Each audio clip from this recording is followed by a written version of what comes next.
Selamat datang di SD Negeri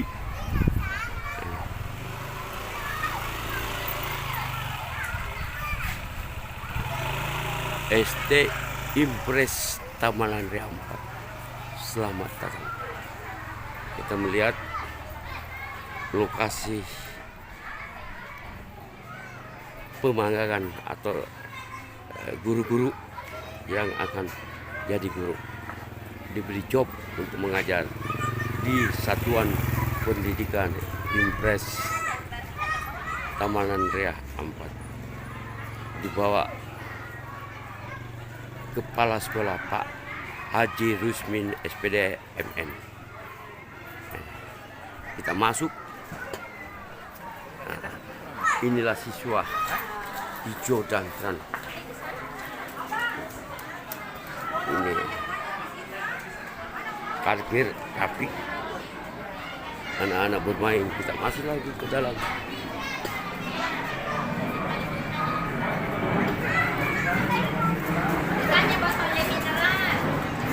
Inilah anak-anak lagi bermain.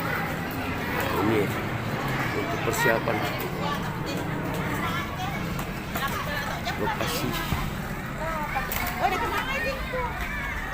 untuk pentas perayaan aktivitas siswa bersih hijau rapi. Kita melihat lagi anak-anak sambil bermain-main di bawah pohon.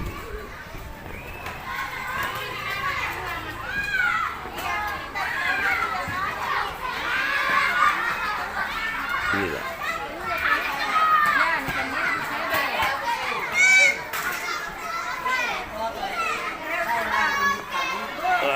hijau sama dengan kepala sekolah, dengan guru. Iya dong, semua di dalam. Nah, kita lihat. Ini kawasan bebas rokok. Nah, ini kawasan bebas rokok. Perhatian keras dari kepala sekolah dan guru.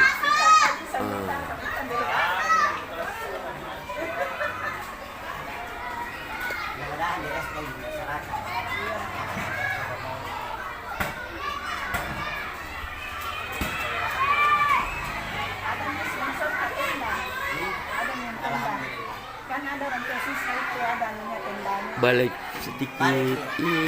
Apa kabar? Ketua komite apa, Pak? Tapi Pak memang ketua komite. Pak siapa, Pak? Namanya Pak Aryadi. Terima kasih Pak Aryadi, eksis terus untuk menata masa depan sekolah SD Impres Tamalandria 4. Ibu. Alhamdulillah. Jadi tokoh masyarakat sebagai RW, kepala sekolah sebagai tokoh pendidik di satuannya. Guru luar. Ibu siapa? Ibu Nurnya. Terima kasih Ibu Nur. Semoga sukses selalu.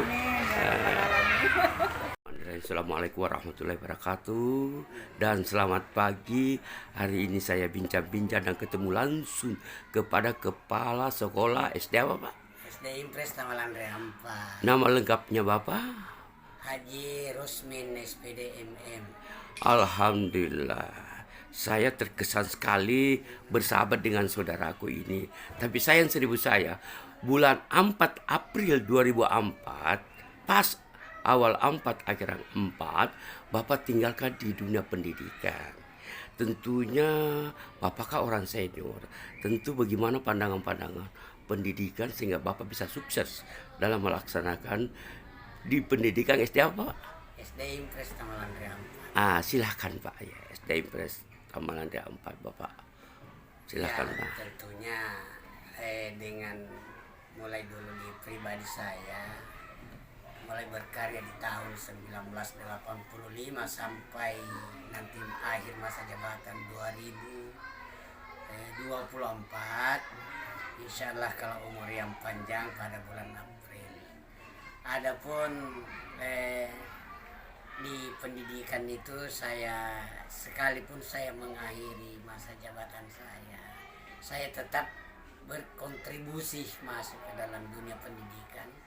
karena memang jiwa saya ada di sana untuk mengembangkan generasi muda, apalagi pendidikan baik lembaga pendidikan pemerintah maupun nanti yang dikelola oleh badan-badan yayasan.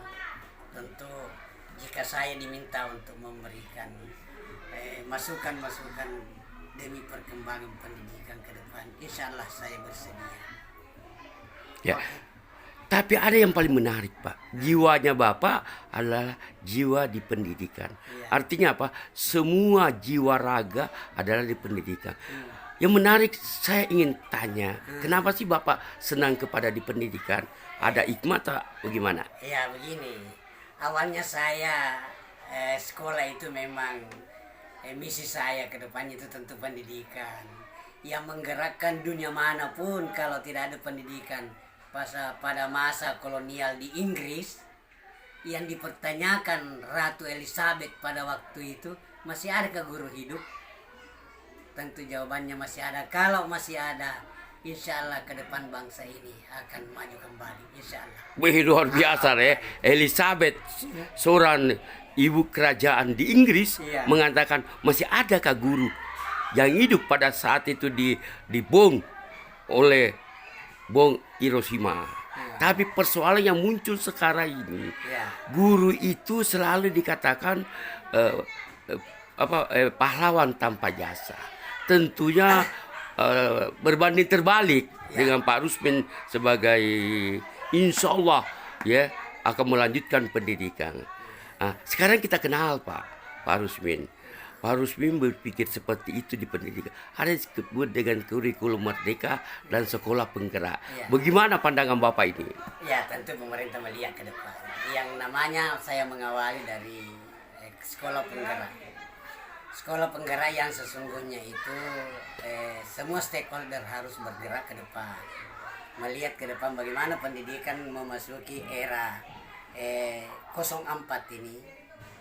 Artinya semakin hari semakin majulah pendidikan, terutama di dunia digital.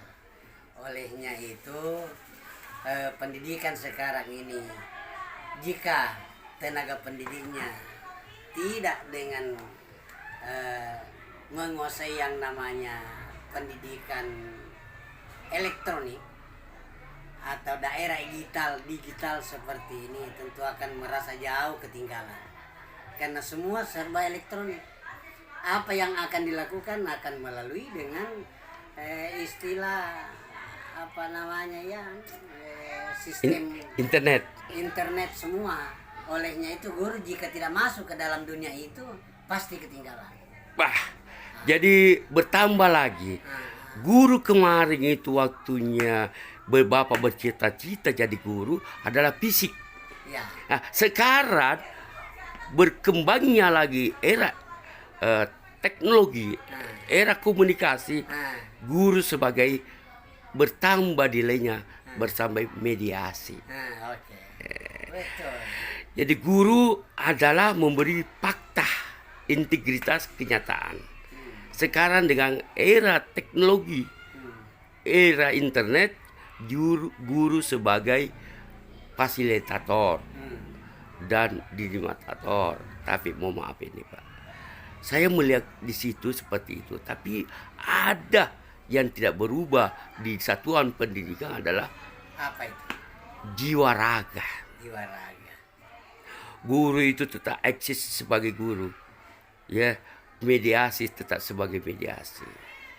Tapi Pak, kita kembali ke teknis. Sekolahnya Bapak ini sudah termasuk sekolah menggunakan kurikulum penggerak atau kurikulum merdeka dan penggerak atau sementara berproses? Untuk sekolah penggerak saya belum masuk ke dalamnya karena Ya. ada beberapa kriteria Iya. termasuk gurunya harus mengawali dulu masuk sebagai guru penggerak.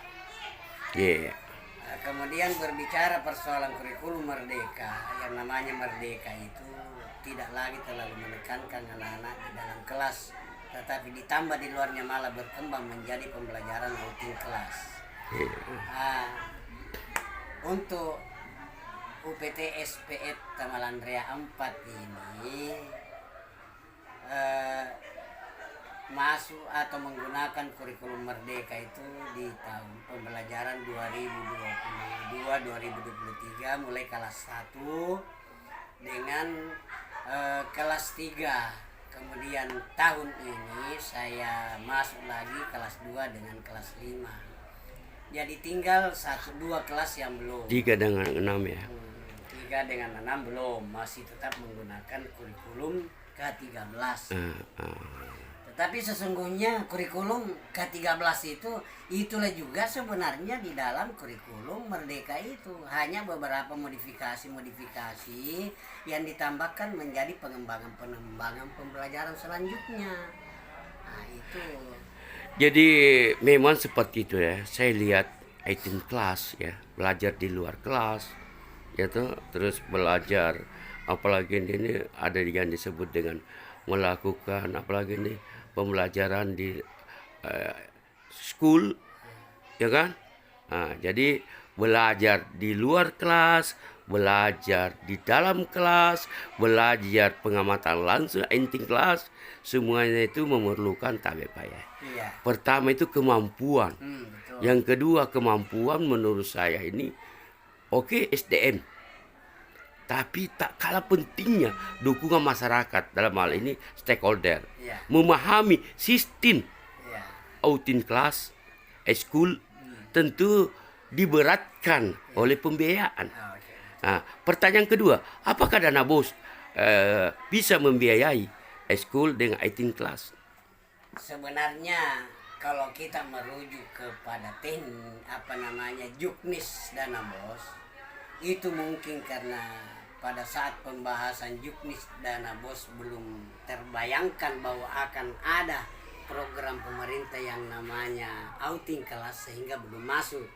Tetapi kalau kita cermati ke dalamnya, artinya dana itu adalah proses pembelajaran dibenarkan. Nah, ini adalah suatu proses pembelajaran yang sesungguhnya dilema bagi kita kepala sekolah, sebab belum ada Petunjuk teknis. kejelasan secara teknis bahwa ini boleh digunakan. Yeah. Sehingga di dalam memanfaatkan dana bosnya itu masih kita dihantui oleh beberapa keraguan-keraguan. Kenapa? Karena pemerintah juga tidak secara gamblang untuk memberikan bahwa manfaatkanlah. Tidak ada penggarisannya seperti itu. Jadi hanya kita kepala sekolah itu berpikir, kok dimanfaatkan, jangan-jangan saya masuk bui. Ya. Kan bahaya. Iya. Olehnya itu kita tentu mempunyai teknik-teknik bagaimana melakukannya sehingga aman di semua stakeholder, di masyarakat aman, di sekolah juga aman yang berkaitan dengan pendanaan dana BOS itu. Tetapi kalau kita lihat dana itu untuk siswa, ya ini untuk siswa ini kenapa tidak bisa dimanfaatkan? Itu tanya-tanya besar. Itu ya. Wah, terima kasih Pak. Ini luar biasa Pak ya. Jadi petunjuk teknis untuk outing class, untuk school itu belum dijelaskan secara detail. Tetapi manfaat secara global untuk peruntukan ke siswa itu sudah jelas-jelas terang-terangan bahwa dana ini digunakan untuk kesiswaan juga. Cuma ada yang disebut kinerja BOS. Ya. Nah, bagaimana tuh? Kalau persoalan dana nih kinerja, kebetulan barangkali di Kota Makassar ini untuk SD saya yang pertama dapat. Alhamdulillah. Di tahun 2019 saya sudah dapat. Saya pertama. Baru 3 sekolah pada waktu itu. Tetapi pada waktu itu ditekankan untuk pembelian yang namanya tablet untuk menghadapi siswa ujian nasional karena akan berbasis komputer. Maka saya realisasikan perbelanjaan itu dengan estimasi dana sekitar 10 jutaan kalau saya tidak salah itu waktu. Maka saya belikanlah tablet sebanyak 63 kalau saya tidak salah. Iya. Alhamdulillah semua perbelanjaan diteruskan ke sana dan sudah diaudit oleh BPK. Alhamdulillah tidak ada masalah. Wah. Soal itu. Iya. Nah, sekarang bos-bos kinerja turun banyak lagi yang muncul di sekolah-sekolahan itu, ya tentu mereka lagi mungkin lain lagi peruntukannya. mungkin bisa masuk ke dalam operasional pembelajaran atau apa saja, karena saya belum tahu persis. Kalau saya dulu hanya satu, dia hanya beli tak beli boleh. Jadi petunjuk teknis yang penting indikatornya digunakan untuk siswa, Iya. digunakan untuk guru, digunakan untuk infrastruktur prasarana sekolah, dan digunakan untuk menunjang peningkatan prestasi. Iya, tujuannya kan begitu. Begitu Pak Di. Tapi bagaimana peran-peran komite di sekolahnya Bapak? Alhamdulillah Pak. Komite itu sangat-sangat menentukan. Karena pertama dukungan orang tua itu yang diwakilkan kepada komite sebagai ujung tombak dari masyarakat. Tidak ada kegiatan-kegiatan yang terhambat persoalan komite. Terkecuali seandainya ada dana kita tarik dari masyarakat, itu mungkin ada tantangan. Tetapi karena dana-dana yang kita operasikan di sekolah itu 100% dari dana BOS, tidak ada kita kaitkan dengan iuran-iuran dari orang tua. Tapi kepala dinas dalam hal ini Pak Muhyiddin sebagai dinas Kota Makassar memperbolehkan silakan peran-peran komite sekolah untuk menunjang ya dalam artian peningkatan mutu. Katakanlah transparansi, buat satu proposal diketahui oleh publik. Nah, seperti itu. Tidak perlu takut menurut Pak Muhyiddin sebagai kepala dinas. Yang jadi masalah sekarang selalu orang memandang miring. Ujung-ujungnya selalu dikatakan mau lagi ini. Ada satu contoh Pak. Penggunaan dana BOS, biaya operasional sekolah, andai ke masyarakat mau berbenah pembinaan akhlak, masjid, musalla, dan kegiatan-kegiatan keagamaan, Isra Mi'raj, Maulid, semua dukungan orang tua itu tidak ada masalah menurut Pak Muhyiddin. Ya, Karena kenapa? Ikhlas. betul Ikhlas. sekali. Karena memang juknis dana BOS itu tidak membenarkan adanya pendanaan yang berkaitan dengan hari-hari besar keagamaan. Yang kedua, hari-hari besar nasional, misalnya proklamasi bisa saja sih dimanfaatkan, tetapi sekedar misalnya hadiah kepada siswa setelah kita lakukan lomba-lomba, itu bisa saja dimanfaatkan karena berkaitan dengan kompetensi siswa. Tetapi kalau hari besar keagamaan itu tidak ada masalah jika sekolah itu melaksanakan, tetapi swadaya masyarakat begitu dengan melalui komite. Iya, artinya begini, ada yang bertanggung jawab. Betul. Pendidikan itu adalah usaha bersama, usaha sadar. Iya, Dengan dibarengi dengan tanggung jawab, betul. pasti bisa. Terakhir Pak, apa kira-kira sebagai penutup di telan pertemuan kita antara tim Perwade News Online bersama dengan kepala sekolah? Alhamdulillah Pak, artinya memang Pak Gani adalah sebagai mitra saya sejak dari dulu, mendatangi saya di tempat ini mungkin juga pertama dan terakhir sebagai kepala sekolah diwawancara seperti ini. Nah, sejak dulu kita berkenalan. Hanya persoalannya barangkali mungkin inilah merupakan suatu nilai-nilai emas lah buat saya jika nantinya saya mengakhiri masa tugas saya di lembaga pendidikan dengan istilah pensiun atau purna bakti. Saya tentunya tidak akan melupakan Pak Gani sebagai mitra di lembaga pendidikan untuk memajukan pendidikan ini. Ada kenangan. Kenangan itu indah. Iya. Indah itu adalah prestasi. Iya, betul. Prestasi itu adalah perjuangan. Betul. Bapak sebagai guru tadinya langsung tatap muka, sekarang dengan adanya online, dan teknologi, inilah harapan kita. Maju terus, pantang mundur. Terima kasih, demikian bicara-bicara kami bersama News Perwade bersama dengan kepala sekolah siapa lagi Pak? Haji Rusmin SPD MN. Terima kasih Haji banyak. Rusmin SPD MN. Mudah-mudahan tetap di SD Impres Tawalandri 4 mengakhiri masa jabatan. Insya Allah, amin. Ya Rabbil alamin. Assalamualaikum warahmatullahi wabarakatuh.